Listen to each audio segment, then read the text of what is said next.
What if I told you that Charles Leclerc's fastest lap in the second week of testing in Bahrain was not the most impressive thing we saw on the track, but what Lewis Hamilton did right after?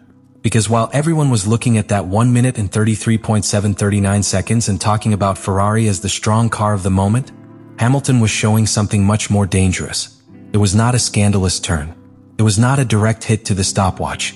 It was a silent demonstration that he is already beginning to understand SF-26 as if he had developed it himself.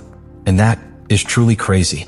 Because if in just the second week of Bahrain he is already finding the tire window, detecting key areas of improvement and offering technical discoveries to the team, then this is not just adaptation. The second week of testing in Bahrain was not a simple repetition of what we had already seen in the first. It was completely different in intention, in reading, and in the internal message within Ferrari. Here it was no longer just about accumulating kilometers. Here they began to look for real performance, clear signals, concrete answers. And it all started with that 1 minute and 33.739 seconds by Charles Leclerc. A time that, when cold, sounds forceful. A time that improved what Ferrari had shown in the previous week. But the context changes everything. Leclerc marked it in the first stage of the session with unmarked C3 tires, a special batch from Pirelli intended to validate alternative supply. That means we're not comparing exactly the same conditions as other teams or even Ferrari's own runs. It wasn't just going out and setting the best time possible. It was part of a specific program. And when the program rules in testing, the stopwatch only tells part of the story. Still, that record made one thing clear: the SF-26 has speed. Ferrari had arrived at the second week with pieces, with an evolution plan and with an evident intention to go beyond the beautiful return. They weren't doing photo runs. They were executing a structured plan. But what was really important was not Leclerc's time in isolation. That's what happened next. While many were looking at that tenth that separated Ferrari from the absolute best time up to that moment, Hamilton was working on something completely different. Their focus was not on replicating the headline. It was about understanding the car. And when we talk about understanding this car, we're talking about something serious. This generation is extremely sensitive. The operating window is narrow. The balance changes with minimal variations in temperature, fuel load, or aerodynamic adjustment. If you don't find the right tire window, there's just no rhythm.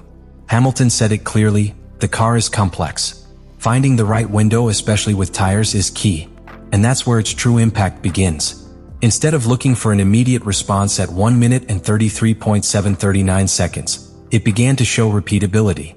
Sectors consisting of long runs, more stable tire management, ability to adapt when the car changed due to adjustments or track conditions.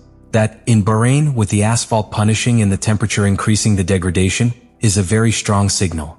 Because it's one thing to get a fast lap with the tire at its perfect point.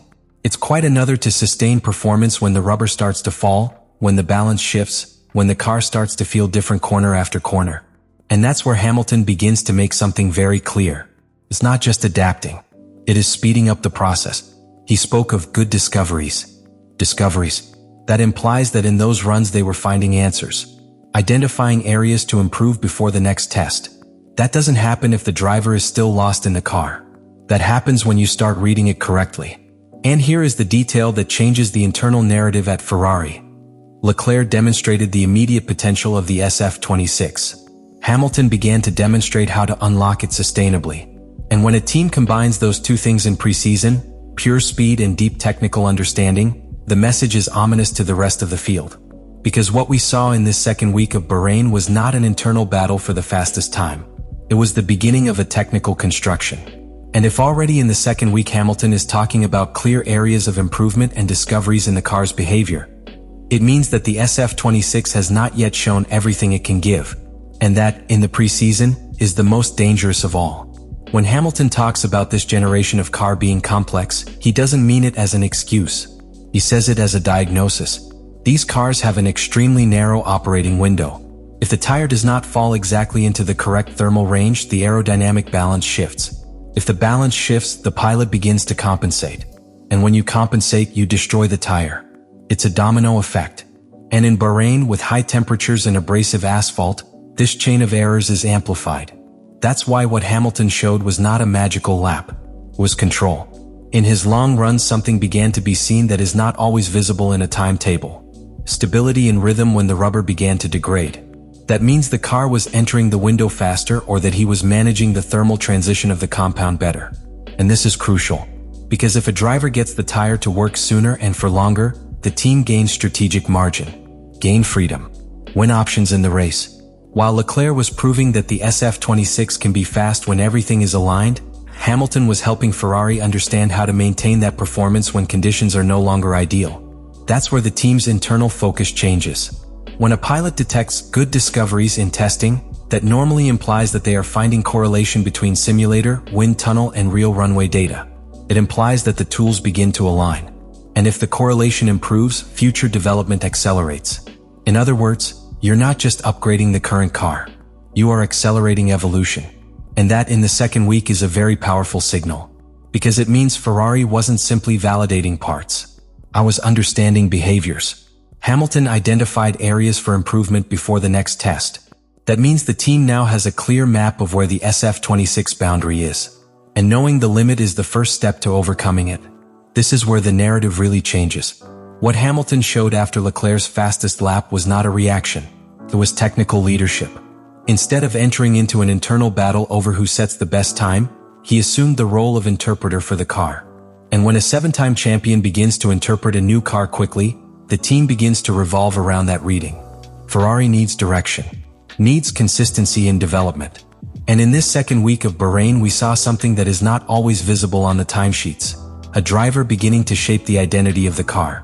Because if you manage to extend the tire's operating window, the SF-26 stops being a fast car in perfect conditions and becomes a competitive car in any scenario. And that is infinitely more dangerous for the rest of the grid. Leclerc's return showed the potential. What Hamilton showed next suggests that that potential has not yet been fully exploited. And when that happens in preseason, the message is clear.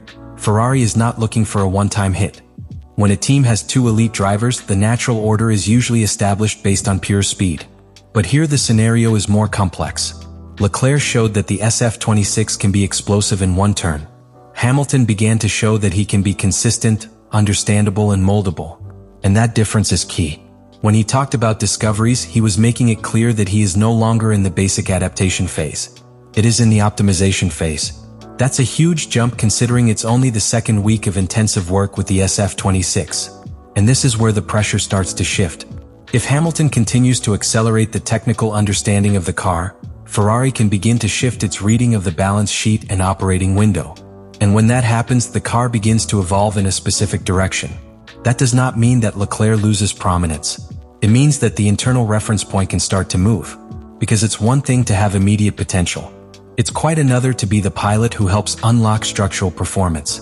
And if the SF-26 still has room to release, as those identified areas for improvement suggest before the next test, then the season can begin with a Ferrari that has not yet shown its final version.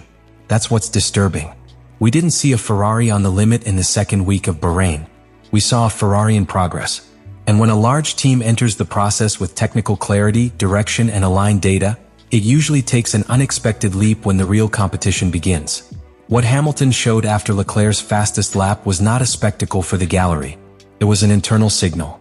A sign that you understand how to make the car perform beyond the perfect moment. And if that understanding is consolidated, the battle will not only be external against the rest of the grid.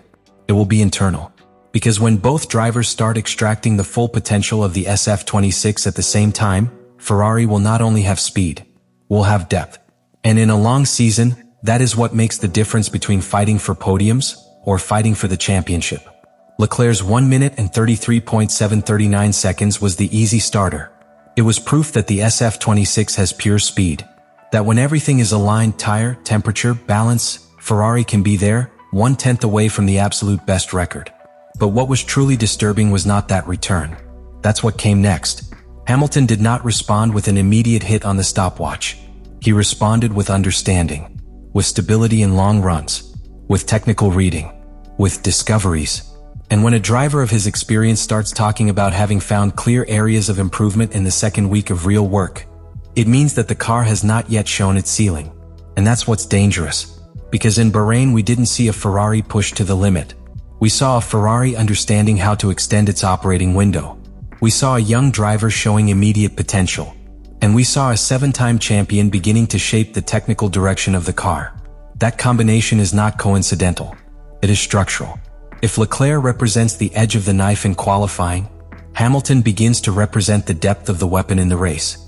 And when those two things converge, the team stops relying on perfect conditions and starts building consistency. What Hamilton showed after Leclerc's fastest lap was not visible madness in a single lap. The big question is how much real margin the SF-26 still has left to unlock. Let me know in the comments what you think about all this.